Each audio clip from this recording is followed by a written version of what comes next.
ये है talks news network और आप देख रहे हैं पॉलिटॉक्स, राजनीति का कच्चा चिट्ठा। कोरोना काल में सब कुछ रुक गया, जो नहीं रुकी वो तबाही और सियासत। एक तरफ जहां कोरोना ने पूरे देश में तबाही मचा रखी है, तो वहीं दूसरी ओर नेताओं की सियासी बयानबाजी भी जारी है। अब मध्य प्रदेश के गृह मंत्री नरोत्तम मिश्रा ने कांग्रेस शासित प्रदेशों को ही कोरोना महामारी के लिए जिम्मेदार ठहरा दिया। मध्य प्रदेश में कोरोना की दूसरी लहर के लिए महाराष्ट्र को जिम्मेदार ठहराते हुए नरोत्तम मिश्रा ने कहा कि कांग्रेस शासित प्रदेशों में कोरोना ज्यादा फैला और यहीं से बाकी राज्यों में गया है। अब ऐसे में कांग्रेस के दिग्गज क्यों खामोश रहने लगे।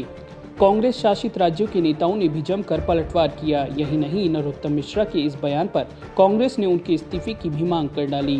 दरअसल मंगलवार को एमपी के गृह मंत्री नरोत्तम मिश्रा ने एक वीडियो जारी करते हुए आरोप लगाया कि कांग्रेस शासित प्रदेशों में कोरोना सबसे ज्यादा फैला है। महाराष्ट्र, राजस्थान, छत्तीसगढ़ और पंजाब में कोरोना से स्थिति भयावह है। मध्य प्रदेश में भी कोरोना की दूसरी लहर महाराष्ट्र से आई। कांग्रेस शासित राज्यों से कोरोना दूसरे राज्यों में फैल रहा है। हम इसके लिए किसी को दोष नहीं देते, क्योंकि ये वैश्विक महामारी है। लेकिन जिस तरह से मध्य प्रदेश सरकार पर सवाल उठाते हो, ट्वीट करते हो, क्लिपिंग बनाकर जारी करते हो, इसके बारे में अंतर्मुखी होकर सोचो तो अच्छा होगा। बस फिर क्या था। कांग्रेस शासित प्रदेशों से कोरोना फैलाने के इस बयान पर मध्य प्रदेश के गृह मंत्री नरोत्तम मिश्रा घिर गए और महाराष्ट्र कांग्रेस के प्रवक्ता, राजस्थान के परिवहन मंत्री, छत्तीसगढ़ के कृषि मंत्री ने मिश्रा के बयान पर कड़ी प्रतिक्रिया देते हुए उन्हें आड़े हाथों लिया। महाराष्ट्र कांग्रेस के प्रवक्ता सचिन सावंत ने कहा कि यह भाजपा नेताओं और सत्ता में बैठे उनके लोगों की आदत है कि वे अपनी गलतियों का ठीकरा दूसरे के सिर पर फोड़ते हैं। मध्य प्रदेश में सही समय पर लॉकडाउन नहीं लगाया, वे कांग्रेस के हाथ से सत्ता छीनने में बिजी थे। अगर सही समय पर लॉकडाउन लगाया होता तो आज जैसी स्थिति नहीं होती। वे अपनी कमी छिपाने के लिए कभी महाराष्ट्र, कभी कांग्रेस और कभी बंगाल चुनाव पर आरोप मढ़ते हैं, लेकिन वे ये नहीं देख रहे हैं कि न उनके पास ऑक्सीजन है, न वेंटिलेटर और न ही दवाइयाँ। शमशान लगातार भरे पड़े हैं।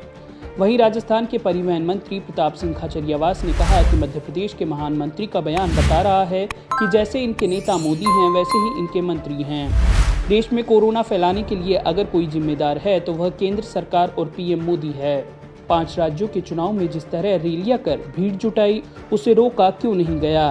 प्रधानमंत्री होने के नाते सबसे ज्यादा जिम्मेदारी बनती थी।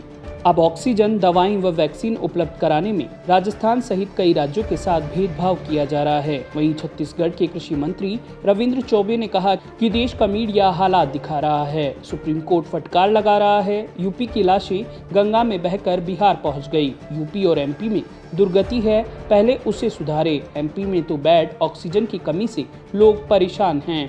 गृह मंत्री नरोत्तम मिश्रा के बयान पर मध्य प्रदेश के कांग्रेस नेता नरेंद्र सलूजा ने कहा कि कोरोना को लेकर गृह मंत्री का बयान शर्मनाक है। पश्चिम बंगाल में चुनाव प्रचार में लगकर कोरोना फैलाने वाले जिम्मेदार अब कोरोना को लेकर प्रदेशों को बांट रहे हैं। एमपी में कोरोना की दूसरी लहर का जिम्मेदार महाराष्ट्र को बता रहे हैं। पहली लहर का कौन जिम्मेदार है? देश में कोरोना फैलने का कौन जिम्मेदार है? पहली लहर में नमस्ते ट्रंप, एमपी की सरकार गिराने के लिए लॉकडाउन नहीं लगाना, और अब दूसरी लहर में 5 राज्यों के चुनावों के लिए लॉकडाउन नहीं लगाना, चुनावी रैलियां करना। कांग्रेस सरकार के समय कोरोना का मजाक उड़ाने वाले, इसे मामूली सर्दी खांसी बताने वाले आज इसे सुनामी बता रहे हैं। देश को बांटने वाले ऐसे गृह मंत्री को हटाया जाना चाहिए। पॉलिटॉक्स ब्यूरो, मध्य प्रदेश। ये है टॉक्स न्यूज नेटवर्क और आप देख रहे हैं पॉलिटॉक्स, राजनीति का कच्चा चिट्ठा।